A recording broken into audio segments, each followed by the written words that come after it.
Have you ever felt overconfident after a few wins, only to struggle against stronger opponents? Or perhaps you have doubted your skills despite making progress? In today's video, we're going to explore the Dunning-Kruger effect in chess, a phenomenon that can shape our perceptions of ourselves as players. Understanding this cognitive bias can transform how you approach your chess journey, helping you to cultivate a growth mindset and maximize your potential. So, what is the Dunning-Kruger effect? It describes a cognitive bias in which people with low ability or knowledge in a certain area tend to overestimate their own skill level. In contrast, those with more experience or knowledge often underestimate their abilities, realizing how much more there is to learn. In the world of chess, this effect can significantly impact a player's growth and performance. Recognizing it can help players avoid overconfidence at lower skill levels and prevent discouragement as they improve and face stronger opponents. Now, understanding this effect can foster a growth mindset, helping you stay motivated to improve rather than getting stuck in overconfidence or self doubt. How the Dunning-Kruger effect manifests in chess? First, we have the beginner stage, overconfidence. So let's see an example where think of an example where you learn basic moves, you learn how to checkmate, and you think that you're already good at chess because you can beat your friends, you can beat other beginners. They might feel confident they can beat anyone, not realizing the depth and complexity of the game. So this overconfidence can lead to a lack of motivation to study further if they believe they already highly skilled. They might not seek to learn from stronger players. They don't study tactics. They don't analyze their games. So this creates this barrier to growth. The intermediate stage, the valley of doubt. So once players move beyond the beginner level and face stronger opponents, they start realizing how complex is the game of chess. They begin to recognize the strategic elements, tactics, and game principles, and positional understanding they still lack. At this stage, players might start doubting their abilities, even if they are improving. They might feel like they are not good enough, or they are maybe regressing. I will help you identify which stage you are, so stick until the end. This stage can be discouraging, but it's actually a sign of growth, as they are gaining awareness of the complexities of chess.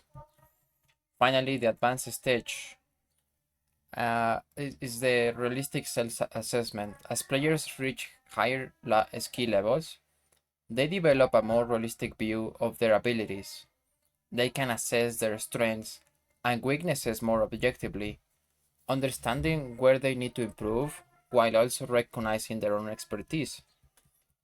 Experienced players often feel humbled, knowing there is always room for improvement. They study games more analytically, seek feedback, and look for opportunities to grow without falling into the traps of overconfidence or self doubt.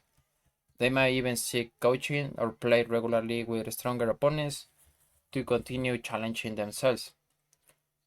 How to use the Dunning-Kruger effect to improve your chess? First and foremost, acknowledge your limitations, but don't be discouraged. Chess is a lifelong journey of learning. Recognize that there is always more to learn, no matter your current level. Approach the game with curiosity. Every game you play, whether you win or lose, offers an opportunity to learn something new.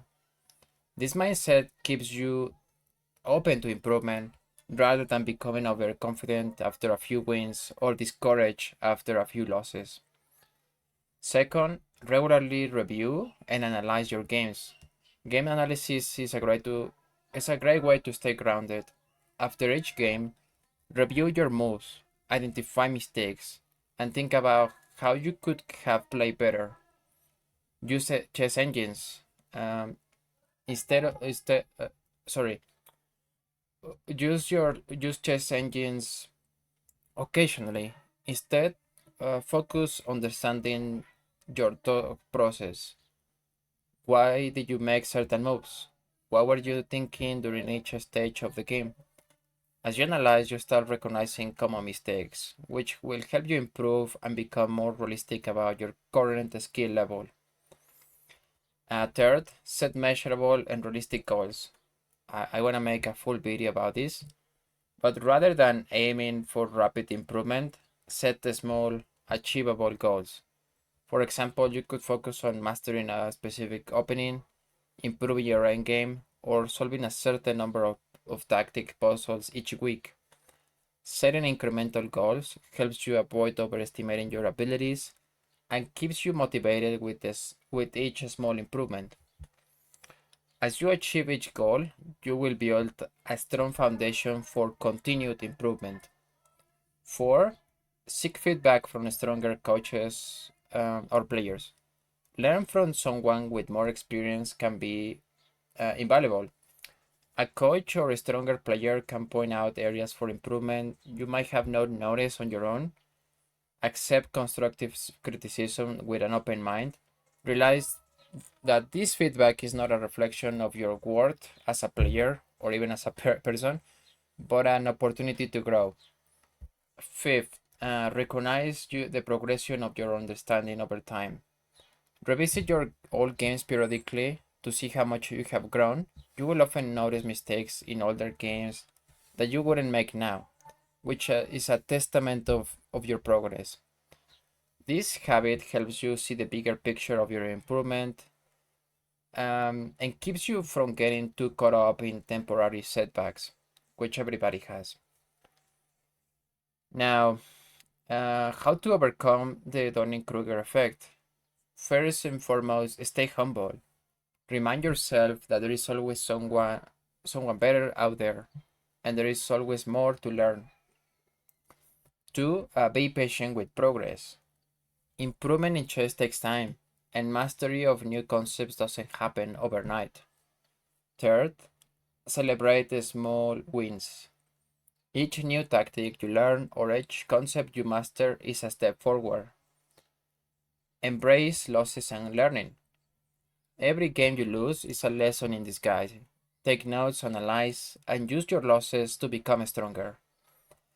Okay, so I'm gonna show you some examples. 3 examples from top players. These are quotes from them. Garry Kasparov. You can have a better position than on top of the world, but chess is such a unique game that you can lose your position in one moment. It teaches you humility. So one of the strongest players, arguably the GOAT, but next one we see Magnus Carlsen, which has been recognized as the GOAT. The beauty of chess is that it can be a lifelong journey. There is always something more to learn, and you can always be better. And now, Vishy Anand. In chess, I am putting two of his quotes. In chess, knowledge is a very transitory thing. It changes so fast that even a single game can transform your understanding. You can be a king or a street sweeper, but everybody plays chess on the same board. Chess is an equalizer, isn't it? Okay. Now, these are some questions you can ask yourself to see what are your levels of skills. And I want you to be honest, but okay, so what are my strengths and weaknesses? Okay, give me a second here. What are my strengths and weaknesses? Can I pinpoint specific areas of my game where I excel and those where I struggle?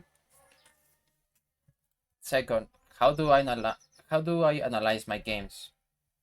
After each game, do I take the time to review my moves and identify mistakes? Third, how confident do I feel in different phases of the game? Opening, middle game, end game. Am I equally confident in my openings, tactics, and end game strategies? Or do I feel more competent in some areas than others? Yeah, these are tough questions to ask yourself because you have to be honest. But nobody's watching you. I am not judging you. You are your own judge. Okay, next question. Okay, sorry. Do I seek feedback from stronger players? Am I open to criticism, and do I actively seek advice or feedback to improve my game? How do I feel when I play against stronger opponents? Do I feel overconfident before a match, or do I recognize the challenge and I stay humble? Now, do I engage in regular practice and study? Am I adhering to a consistent training regimen that includes studying tactics, reviewing games, and practicing? How do I react to losses or setbacks? When I lose a game, do I analyze it constructively, or do I find excuses and feel discouraged? Do I compare myself to others? You can see it. Okay. Do I compare myself to others?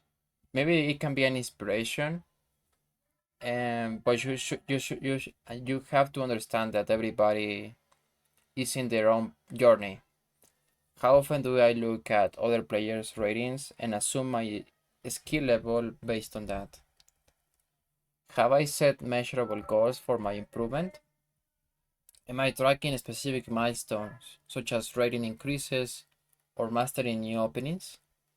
I think it's better to concentrate on actually learning, not necessarily rating. What have I learned recently about chess that I didn't know before? Can I identify recent concepts or strategies that I have come to understand better? Okay, so I hope these questions help you. Please comment, like, and subscribe, and I will see you in the next one.